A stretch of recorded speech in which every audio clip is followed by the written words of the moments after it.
וביום הזיכרון אנחנו רוצים להיזכר במשמעות. שלום, שלום. שלום. מרגש מאוד מאוד שאתם פה. תיכנס, תרגיש בנוח. יש לנו... אנחנו בדיוק מעלים להצבעה, אם נצאת לך כהונה שנייה. אני לא רוצה להפריע, אני רק... צבי אנחנו מכירים ממש טוב, באירוע הגעתי באיחור ואת אבא ואמא לא הצלחתי להציל. ראויה הייתה עיר האבות קריית ארבע חברון והמועצה שיותר יכירו בשבילים ובמורשת באמת היו זוג שלא היה ולא יהיה לנו. אתם איבדתם ברמה האישית והפרטית אבא, אמא, סבא וסבתא, אבל אני חושב שעם ישראל איבד משהו ענק בעוצמות אדירות, ובכל מקום איפה שאתה לא הולך אתה פוגש את הסיפור שלהם, ונראה איך באמת אני אמשיך את הקשר עם צבי לראות באמת מה אפשר לעשות. מבחן ההוכחה עליי, תקשיבו טוב, בלי נדר עד יום הזיכרון בעוד שנה, מקווה שדברים ישתנו, אנחנו נשב כל מה שרק אפשר ונוכל לסייע, לתקן גם את התחושה. סבב קצר ואז אני משחרר אתכם לעצמכם. בשורות טובות, משפחת הורוביץ היקרים והאהובים, שמחים לראות אתכם שוב בקריית ארבע. נקווה בעזרת השם שזה יהיה רק בנסיבות משמחות, ובעזרת השם נקווה לעשות תיקון לתחושות והרגשות, וכל מה שחוויתם לא טוב עדיין הנר דולק ואפשר לתקן. תודה צבי. הוא עבד על זה שנה. מה הנושא? מה? השאלה ששאלתי זה מה אתה מרגיש כאילו ביום? גם אישית בסבתא וסבתא, איך יש להם חלק גדול אני אומר מוכנות, גם מוכנות אז למסור את הנפש על הגאולה. אפשר למסור את הנפש גם למסור את הנפש למסור את הנפש משהו שהוא חי ודואג לגאולת ישראל, בעצם מוסר את נפש של גאולת ישראל למרות שהוא לא מת.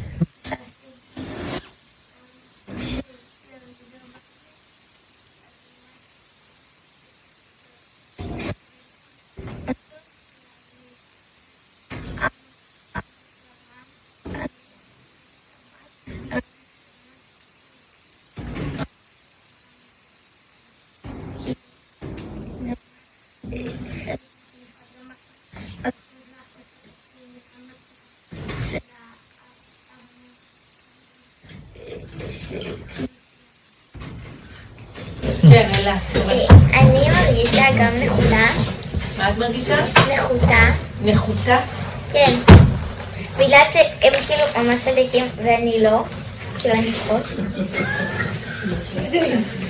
אבל את יודעת שהם עשו תהליך. רגע, בגיל שלך הם היו לא פחות טובים. לא יותר טובים. בטוח תהיי צדיקה, בטוח. אולי, לא יודע. ואני גם מרגישה עצובה, כי אני אפילו לא יודעת מה עושה. זהו. מה נראה לך? מה את מדמיינת שיוצא לך? וואי, לא דמיינתי אף פעם. עכשיו שאני שואלת אותך, אז עולה לך משהו? כן. שוקו חם. מה את חושבת על שוקו חם? לא יודעת, שמעתי מתי שתהילה דיברה בבית ספר.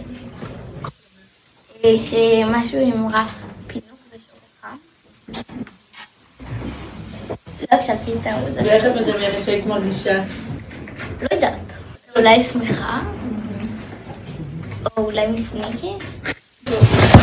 לספר סיפור מילדים מדבר קטן ועד... משהו ספציפי, אבל מה ששמעתי עליהם, על האישיות שלהם, אני מאוד מסכימה עם מה שאת אמרת וגם עם מה שאביחי, שזה תחושת פספוס כזה שלא הכרתי אותם. כאילו למרות שמסיפורים אני כן מרגישה שאיכשהו הכרתי אותם, אבל זה בדרך אחרת ממה שכאילו יכולתי להכיר אותם. וגם כאילו מסתכלי, לפחות עליי בבית ספר, זה מקום כזה שבנות אין להם כל כך כאלה שאנשים שמתו להם ביום הזיכרון הזה. והרבה בוכות בטקס או משהו, מה שאני זוכרת, ומסתכלים עליי כל הזמן לראות איך התגובה שלי. ואני לא בוכה, אין לי רגשות כל כך, אז קצת... לא, יש לך רגשות, אז אולי לא אמרת. באותו רגע, אולי זה כאילו שזה מביך כזה. כאילו, אני כן שומעת הרבה סיפורים, ונגיד עכשיו לפני הזכרה קראתי את הספר שלך עוד פעם, כי זה היה חשוב לי להיזכר בהם. גם אבא לפעמים מקריא לי מהספר שלו, שזה כאילו, אני לא מכירה אותם אישית, אבל אני כן מרגישה שדרך הסיפורים שלהם, אני כן מכירה אותם קצת מהאישיות שלהם. יש רגעים בחיים שלך שאת אומרת, בעצמך הייתי רוצה שהם ילוו אותי, שאם הם היו... כן, ברור. אז זה היה אחר. ברור. כל מיני. כשאני עצובה ובועסת וזה, אני חושבת כאילו, מה הם היו אומרים לי אם הם היו כאילו עכשיו. את יודעת, כאילו, את יכולה להרגיש את התשובה? כן. אני מניחה שאם הם כרגע היו בחיים, אז אנחנו בכלל בטח היינו בטקס ביישוב. והייתי... יכול להיות אם היה מישהו אחר. אם הם היו בחיים, לא בטוח שהיו גרים ביישוב. הסבתא גם הייתה מאוד רגישה, מאוד ככה, היה לה מבט מאוד הרגישה, מתי צריך לבוא ולעודד, היא באה וככה חיבקה אותי בבית הספר, באולפנה, וכשחזרתי הביתה, אחרי חצי שעה, סבתא, אני שומעת דפיקות בדלת, אני רואה את סבתא ככה, כל הגובה שלה, כולה קורנת, עם פרע. היינו כמו שתי נערות, ישבנו באוטובוס, בדרך חזרה באמצע האוטובוס, ישבנו ושרנו את כל השירים שהיו שם, והתפעלתי מאוד, מלא, אני צברית, והתפעלתי מאוד מזה שסבתא יודעת את כל השירים האלה. שוב, מבחינתי, היא פשוט הייתה חברה, עסקה שלנו יודעת, היא נמצאת פה, הבת שלנו, יודעת עד כמה החברות הזאת הייתה מאוד מאוד מאוד יקרה, מאוד... רק לשמוע אותה בטלפון, זה היה ככה, זה מין... כשהייתה מתקשרת, אז הילדים ידעו, לא משנה אם שישי באמצע עבודה, לא משנה מתי, אם עכשיו הולכת לחדר, מסתגרת בחדר לשיחה של שעה עם סבתא. לא, זה גם מה שקורה. את לא שמעה, את לא מאמן, את שמעה לא... את לא שמעה בסוף, כל מה שכתוב פה, אחרי כל הדפק וזה וזה, תביאו כסף, אל תעלו לארץ, תביאו כסף לאלה שמשקים.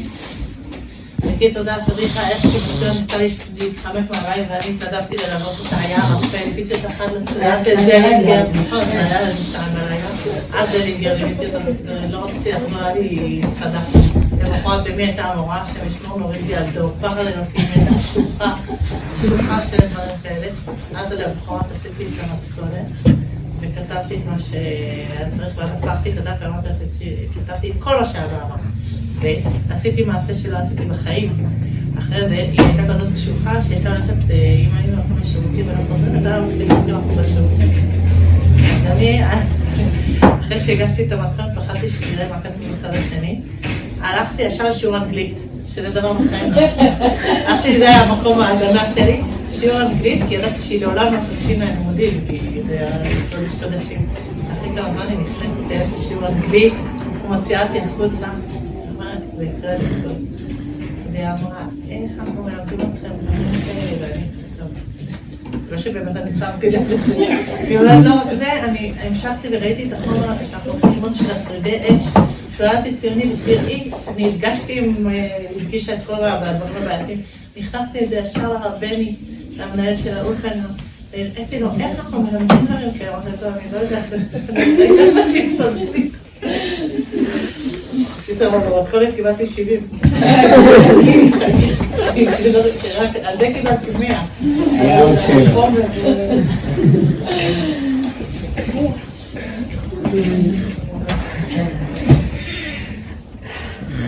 שההורים שלי היו צריכים עזרה או תמיכה, והם פשוט באו והיו שם משהו, ממש. ואמא שלי זה היה משבר בשבילה, אני לא יודעת למה, הייתי באמת ילדה, אבל זה ממש היה לה קשה.